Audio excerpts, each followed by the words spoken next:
Hi, I'm Alex, and welcome to the first episode of Almost Everything on Almost Anything. Each week, I pick a topic I know a little bit about, and we learn about it together. Today's topic is something massive in my home country of Australia. It's also massive in the UK, India, South Africa, the West Indies, and Pakistan, but barely played in other huge parts of the world like the US, South America, and mainland Europe. Today, we're looking at the game of cricket and how it became the global phenomenon that it is. Cricket feels historic, global, and massive, but it's actually started somewhere very small. It's one of those sports that is ingrained in Australian culture, especially during summer, where I know I definitely love sitting down during the break and taking in 5 days of glory that is Test match cricket. Unfortunately, this summer hasn't been the best example of that, so shout out to baseball. But I realised I actually know close to nothing about its origins, other than it started in a small pocket of England.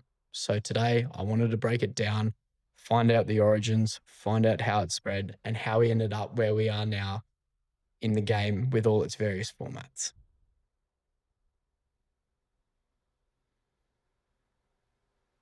Here's what I knew before I actually looked into it all. The game started in England. India is currently the giant in the sport. Test cricket is its original format.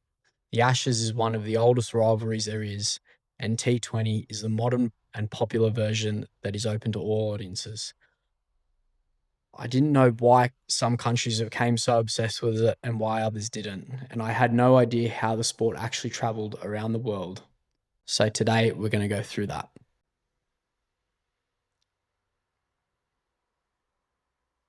Surprisingly, cricket didn't start as the upright and proper game with perfect rules. It began in the countryside in small English villages with shepherds, farmers, and kids hitting a ball with whatever they had lying around. It was messy, casual, and unorganized.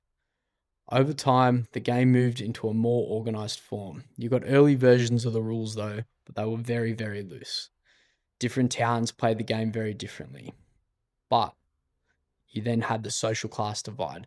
The gentlemen or the higher class played cricket as amateurs, while the players, the professionals, were just working class men. Same sport, two totally different worlds.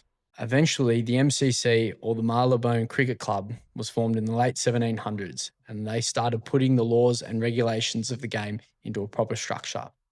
That's when cricket became what it resembles today. Cricket didn't spread because people were trying to make it global. It spread because the British Empire spread throughout the entire world.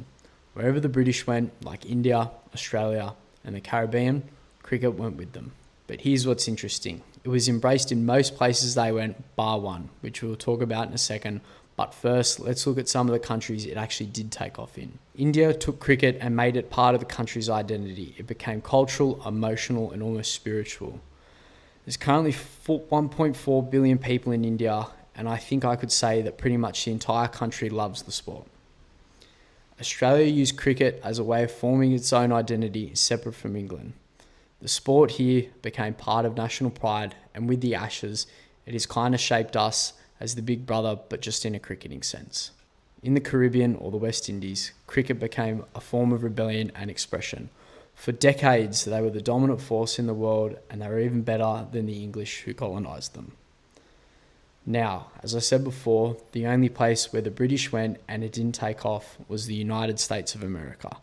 This shocked me, but the US actually played cricket before they played baseball. Then when the invention of baseball came around, it took over because it was a faster and easier sport to play for the American lifestyle. Nowadays, we've got three main formats of cricket: Test, One Day Internationals, and the T20. Test cricket is the old school format how it was originally meant to be played. It's long, slow, and strategic. The first match was played between England and Australia. It was played from the 15th of March to the 18th of March 1887, where Australia won by 45 runs. Fun fact, Australia and England replayed the test exactly 100 years later, and Australia won by exactly 45 runs again. The format takes precision and it plays out almost like a chess match, with many moving pieces and many different moves, and the one smallest error in judgment can cost you a wicket or it can cost you a boundary. One-day cricket came in 1971. The first game was also played between Australia and England at the Melbourne Cricket Ground, and it only happened due to the first 3 days of a test match being rained out, and the decision was made to play a one-off one-day game of 40 overs at 8 balls and over rather than the traditional 50 overs at 6 balls and over we see now. ODIs completely changed how people watch the sport, and it started a shift that eventually led us to the T20 format. This version came along and became the global entertainment version of the sport, which was high-paced and easily palatable due to its high run rate, different personalities, and the fact that games are finished in around about 3 hours rather than close to the 5 days that test matches are played in. It was birthed as a marketing experiment in England due to falling crowds and just a lack of fanfare for the traditional game. The first T20 game was played between 2 county clubs, Hampshire and Sussex. It became quite a big success, but it was nothing like what we have seen happen in India with the IPL or the Indian Premier League. The IPL became the financial engine of world cricket and the biggest domestic cricket competition in the entire world. It introduced things like player auctions and introduced such large salaries for people that play in their competition that now it has almost a full hand on things that go on in the game and dictates some of the terms that go on. So even though cricket starts in England, the biggest influence today is India by an absolute landslide.